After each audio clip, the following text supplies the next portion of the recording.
Hello all dear GATE B aspirants. तो मुझे हमेशा से आप लोगों ने एक ही चीज पूछी है और वो क्या है कि सर मैथ को स्ट्रॉन्ग कैसे बना सकते हैं, मैथ के जो है वो मैक्सिमम मार्क कैसे ला सकते हैं ताकि जो है हमारा क्वालिफिकेशन का चांसेस भी बढ़ सके।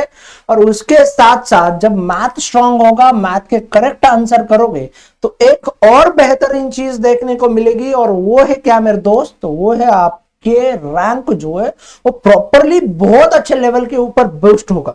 तो मैथ को स्ट्रॉन्ग कैसे बना सकते हैं, क्वेश्चन को जो है वो सॉल्व कैसे कर सकते हैं विद इन दी सेकंड, तो इसकी बात करते हैं आज के इस सेशन में। तो चलो सबसे पहले अगर मैं बात करना है तो मुझे करना है गैडबी का सिलेबस को एनालिसिस। ठीक है, मुझे क्या करना है, गैडबी के सिलेबस को एनालिसिस करना है। गैडबी में कौन कौन से टॉपिक्स है मैथमेटिक्स के सब्जेक्ट से, उन सारे टॉपिक्स को मुझे क्या करना है, देखना है एक बार। कौन से टॉपिक्स में मुझे अच्छा लगता है पढ़ना, कौन से टॉपिक मेरे थोड़े बहुत स्ट्रांग है, कौन से टॉपिक में मुझे ज्यादा समय देने की जरूरत है, कौन से टॉपिक को मैं और बेहतरीन वैसे कर सकता हूं। तो उन सारे रिगार्डिंग हमें क्या करना होगा, तो हमें सबसे पहली और इंपॉर्टेंट चीज करनी होगी, हमें करना होगा सिलेबस को एनालिसिस। ठीक है, फिर सेकंड चीज हमें क्या करनी है, तो हमें करना है प्रायोरिटाइज द टॉपिक। अब मैं उन टॉपिक की बात करूंगा, मैं उन टॉपिक को और बेहतरीन वे से पढ़ूंगा जिनके रिगार्डिंग क्या आए हैं कि बहुत बेहतरीन वे से क्वेश्चन आए हैं, बहुत ज्यादा क्वेश्चन हमें देखने को मिले हैं रिगार्डिंग द पास्ट ईयर के क्वेश्चंस पेपर में। पास्ट ईयर में जिनसे ज्यादा क्वेश्चन आए हैं उन टॉपिक्स को मैं क्या देता हूं दोस्त, तो उनको मुझे प्रायोरिटी देनी है, प्रायोरिटी मेरी सेट रहेगी। फिर थर्ड वन चीज क्या होगी, तो थर्ड वन चीज होगी मुझे प्रॉब्लम को प्रैक्टिस करना होगा। ठीक है, एक चीज हमेशा याद रखना, जितनी ज्यादा मेहनत आप प्रैक्टिस के ऊपर करोगे उतनी ज्यादा आपकी क्या हो जाएगी, क्वालिटी स्किल जो है वो सेट इंक्रीज होते हुए देखने को मिल जाएंगे। क्योंकि जितनी ज्यादा आप प्रैक्टिस करोगे मैथमेटिक्स की प्रॉब्लम्स की, उतने ज्यादा आपके कैलकुलेशन मिस्टेक कम हो जाएंगे, आपके सिली मिस्टेक कम हो जाएगी और एक्यूरेसी आपकी बढ़ती चली जाएगी।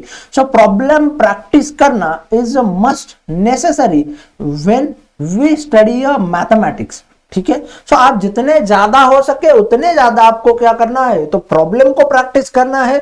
और उसी के साथ साथ नेक्स्ट एक चीज हमें क्या देखने को मिलती है, और वो है हमें डिसिप्लिन को मेंटेन करना होगा।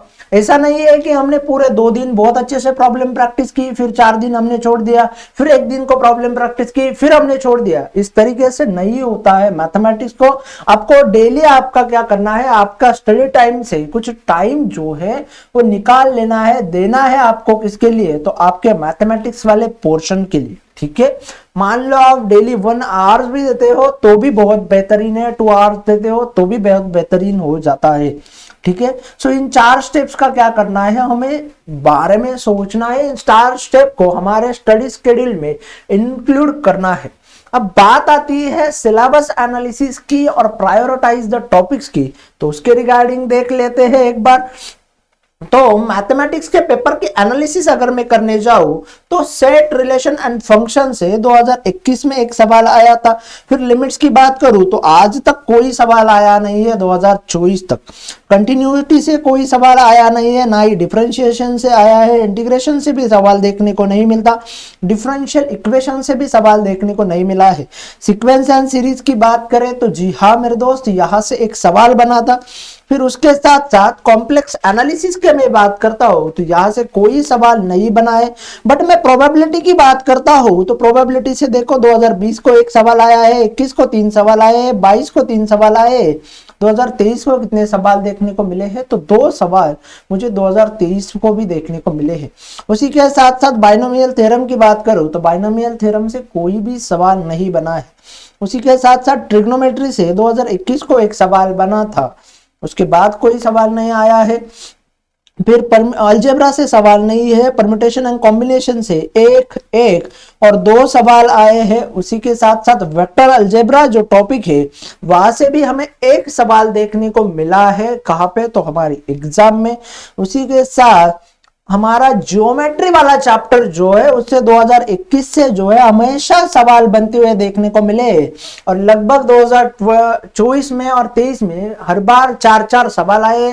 फिर थ्योरी ऑफ इक्वेशंस की मैं बात करूं तो 2023 को आए थे 5 सवाल, 2024 को आए हैं 2 सवाल। ठीक है। अब जनरल एप्टीट्यूड की बात करें तो 11 सवाल आए थे 2020 को, 10 सवाल आए थे 2021 को, 2022 को आए थे 3 सवाल, 2023 को आए थे 3 सवाल, 2024 को आए थे क्या 4 सवाल। मतलब ये एक चैप्टर है जनरल एप्टीट्यूड का, थ्योरी ऑफ इक्वेशंस का, जियोमेट्री का, जहां से क्या देखने को मिले, मुझे हमेशा सवाल देखने को मिले। उसी के साथ साथ स्टैटिस्टिक्स से अगर मैं बात करूं तो 21 को आए थे 1 सवाल, 22 को आए थे 2 सवाल, 24 को आए थे 2 सवाल। ठीक है। एलपीपी जो है इससे एक भी सवाल नहीं देखने को मिला है, मैट्रिसेस से सवाल नहीं है, ग्राफ थ्योरी से सवाल नहीं है, और ना ही एडवांस कैलकुलस से सवाल है। ठीक है दोस्त, तो इसके रिगार्डिंग अगर बात करें तो जिन टॉपिक से ज्यादा सवाल आ रहे हैं, जिन टॉपिक्स को फोकस किया जा रहा है, तो हमें सबसे पहले क्या करना है, उन्हीं टॉपिक्स की चीजों की बात करनी है, उन्हीं टॉपिक्स को एक बार पढ़ना है और बहुत बेहतरीन वे से पढ़ना है, ताकि जो है हमारा क्या हो जाए, तो उनके जितने भी क्वेश्चन है वो सॉल्व हो जाए। चलो तो आगे बढ़ते हैं। और जो भी मेरे दोस्त है वो टारगेट कर रहे हैं IIT जाम बायोटेक्नोलॉजी 2026 को, उसी के साथ साथ ज्ञान भी 2026 को टारगेट कर रहे हो, तो फिर 17 फरवरी से 2025 के क्या हुई है, स्टार्ट हो गई है नीचे बैच को, जाइए जल्दी से एनरोल कीजिए, क्योंकि इस बैच में आपको सारी जो है वो बेहतरीन चीजें मिलने वाली है। उसी के साथ साथ जो दोस्त टारगेट कर रहे हैं IIT जाम 2026 को, गैडबी 2026 को, उसी के साथ साथ गैडबी 2025 को, तो उनके लिए exclusively recorded course and test series मिल रही है मेरे दोस्त। फिर टारगेट कर रहे हैं जो भी दोस्त स्वीट पीजी 2025 को, रिकॉर्डेड कोर्सेस आपको मिल रहा है, और इन सारे कोर्सेज के ऊपर आपको मिल रहा है फ्लैट 65% ऑफ। बस आपको एक चीज करनी है, और वो क्या है, तो आपको कोड यूज करना है विजय सर का। जब आप विजय सर का कोड यूज करोगे तो आपको मिल जाएगा फ्लैट 65% ऑफ। चलो तो मिलते हैं किसी अनदर वन वीडियो में, किसी अनदर वन सेशन में, किसी अनदर वन टॉपिक के साथ। तब तक के लिए अलविदा मेरे सभी दोस्तों को। So thank you so much दोस्त फॉर ज्वाइनिंग दिस सेशन। मिलते हैं किसी अनदर वन वीडियो में।